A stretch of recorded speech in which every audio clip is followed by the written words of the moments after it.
नमस्कार दोस्तों, welcome to aspirant IQ। Mamata Banerjee ने कलकत्ता हाई कोर्ट में एक इलेक्शन पिटीशन फाइल किया है नंदीग्राम इलेक्शन को लेकर के, और यह पिटीशन कलकत्ता हाई कोर्ट के जस्टिस कौशिक चंदा के पास पेंडिंग है। लेकिन उससे पहले ममता बनर्जी ने honourable chief justice of Calcutta high court को एक लेटर लिखा है, और उस लेटर में ममता बनर्जी ने ये एलिगेशन लगाया है कि क्योंकि जस्टिस कौशिक चंदा एक एक्टिव मेंबर थे भारतीय जनता पार्टी के, और there is a chance for buyers, इस प्रकार का एलिगेशन जो है एक लेटर में लगाया है। आइए समझते हैं इलेक्शन पिटीशन क्या है और क्या है इससे related laws. Election petition scrutiny है, किसी भी इलेक्शन के रिजल्ट का स्क्रूटनी है, किसी भी इलेक्शन के रिजल्ट का इंक्वायरी है। तो election petition is a inquiry into the validity of the election result of any parliamentary हो या फिर लोकल गवर्नमेंट इलेक्शन हो, उसका स्क्रूटनी है। इलेक्शन पिटीशन हमेशा ऑनरेबल हाई कोर्ट में फाइल होता है। अगर हम section 80 of representative of peoples act 1951 का सेक्शन 80 पढ़ते हैं तो वहां पे यह स्पष्ट है, वो लिखा है कि इलेक्शन पिटीशन हमेशा हाई कोर्ट में फाइल होता है। इलेक्शन पिटीशन हाई कोर्ट में क्यों फाइल होता है, आइए समझते इसके पीछे का कॉन्सेप्ट क्या है। एक कोर्ट के पास 3 जुरिस्डिक्शन होता है। पहला ओरिजिनल जुरिस्डिक्शन, दूसरा रिट जुरिस्डिक्शन, तीसरा अपीलेट जुरिस्डिक्शन। ओरिजिनल जुरिस्डिक्शन उसको बोलते हैं जहां से इनिशिएटिव होता है, किसी भी काम का शुरुआत होता है, किसी भी ट्रायल का शुरुआत होता हो। अगर हमको किसी ने मारा तो हम FIR करेंगे, और वो FIR का इंक्वायरी होगा, इंक्वायरी के बाद वो चार्जशीट सबमिट होगा, चार्जशीट के बाद वो सारा ट्रायल होगा।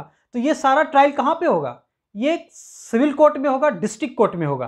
तो इस जुरिस्डिक्शन को ओरिजिनल जुरिस्डिक्शन बोलते हैं। मेरा लैंड डिस्प्यूट है तो ये लैंड डिस्प्यूट को जाकर के डायरेक्ट हम ऑनरेबल हाई कोर्ट या सुप्रीम कोर्ट को नहीं दे सकते हैं। लैंड डिस्प्यूट है तो उसी जुरिस्डिक्शन में जो कोर्ट होगा, पूरा का पूरा सिविल प्रोसीजर इस पे बात करता है। तो जो ओरिजिनल जुरिस्डिक्शन होता है, जिसके पास पावर होता है किसी भी मैटर को ट्रायल करने का। Writ jurisdiction article 226 high court के पास, एंड 32 ऑनरेबल सुप्रीम कोर्ट के पास रिट जुरिस्डिक्शन है। अपीलेट जुरिस्डिक्शन, यहां से डिस्ट्रिक्ट कोर्ट से मैटर हाई कोर्ट्स में जाता है, इसका मतलब हुआ हाई कोर्ट के पास अपीलेट जुरिस्डिक्शन है और उसके बाद सुप्रीम कोर्ट जाता है। इसी प्रकार से हायरार्की ऑफ कोर्ट्स हैं। लेकिन इलेक्शन पिटीशन हमेशा हाई कोर्ट में फाइल होता है। उसका मतलब हुआ कि इलेक्शन पिटीशन से रिलेटेड जो ओरिजिनल जुरिस्डिक्शन है टू ट्राई द मैटर, ये हाई कोर्ट के पास है। इस बात का घोषणा section 80A representation of people act 1951 करता है। आइए समझते इस एक्ट का ये प्रोविजन क्या करता है। सेक्शन 80 में स्पष्ट लिखा है कि no election shall be called in question except by an election petition present in accordance with the provision of this part. इस पार्ट के अंतर्गत जो प्रोविजन दिए गए हैं उसी प्रोविजन के अनुसार इलेक्शन पिटीशन फाइल होगा। सेक्शन 80 A कहता है कि high court to be try election petition. तो जुरिस्डिक्शन किसके पास है, the court having jurisdiction to try an election petition shall be the high court. किस हाई कोर्ट के पास होगा, किसके पास होगा, हाई कोर्ट के पास होगा। तो always election petition lie in the high court, ये सेक्शन 80 कहता है। सेक्शन 80 का क्लाउज 3 कहता है कि अगर चीफ जस्टिस को ऐसा लगे chief justice of concern high court को ऐसा लगे कि ये मैटर हाई कोर्ट, सपोज ये हाई कोर्ट कलकत्ता में शिफ्ट है, कलकत्ता में सिचुएटेड है, या फिर झारखंड में रांची में शिफ्ट है, या फिर दिल्ली में है, लग रहा है कि ये इलेक्शन पिटीशन उस जगह को छोड़ करके किसी और जगह के लिए, किसी और जगह में कन्वीनियंस होगा, इंटरेस्ट ऑफ जस्टिस में ऐसा जरूरी है, तो चाहते तो honourable chief justice of concern high court चाहे तो उस मैटर को किसी और जगह पर, किसी अनदर प्लेस पर उस मैटर का ट्रायल कर सकता है।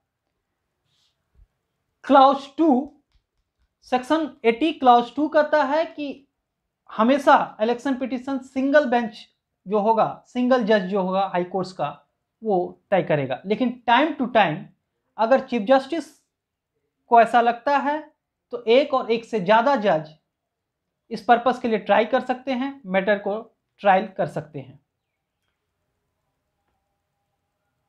सेक्शन 100 में किन ग्राउंड पे इलेक्शन पिटीशन को डाला जाता है, किन ग्राउंड पे इलेक्शन को चैलेंज किया जाता है।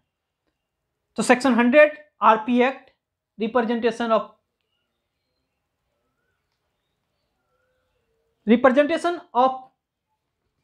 पीपल्स एक्ट, सेक्शन 100 कहता है सर्टेन ग्राउंड के बारे। ग्राउंड्स क्या हैं? Candidate who has been declare elected was not qualified, पता चला वो क्वालिफाइड ही नहीं है और उसको रिजल्ट घोषित कर दिया उसके फेवर में, ये ग्राउंड है। करप्ट प्रैक्टिस एक बहुत छोटा टर्म है लेकिन इसका वाइडर मीनिंग है, और करप्ट प्रैक्टिस को डिफाइन किया गया है सेक्शन 123 में।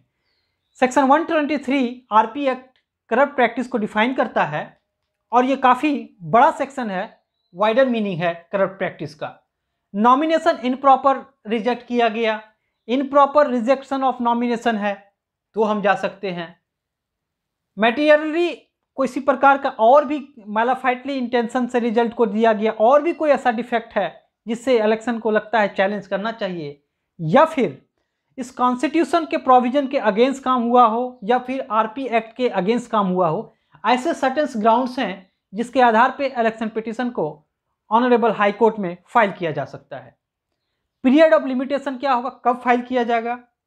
Period of limitation election declare होने के 45 दिन के भीतर, 45 दिन के भीतर इलेक्शन डिक्लेयर, रिजल्ट डिक्लेयर होने के 45 दिन के भीतर हम जो है इलेक्शन पिटीशन को फाइल कर सकते हैं। अगर हम सेक्शन 23 जो करप्ट प्रैक्टिस को डिफाइन करता है, इससे पहले हम जैसा सेक्शन 2 आरपी एक्ट का जान लेते हैं। सेक्शन 2 इंटरप्रिटेशन क्लाउज है, और सेक्शन 2 में यह कहा गया है कि करप्ट प्रैक्टिस का मतलब वही होगा जो डिफाइन किया गया है सेक्शन 123 आरपी एक्ट में। Section 123 representation of people act बहुत बड़ा है, उसका ऑपरेटिव पार्ट अगर देखें तो वो किन चीज़ों को अपने में लिए है, समाये हुए है, आइए देखते हैं। It include bribery, use of force, coercion, appeal to the voter, किसको लेकर के? Appeal to the voter ground, किस ग्राउंड पे?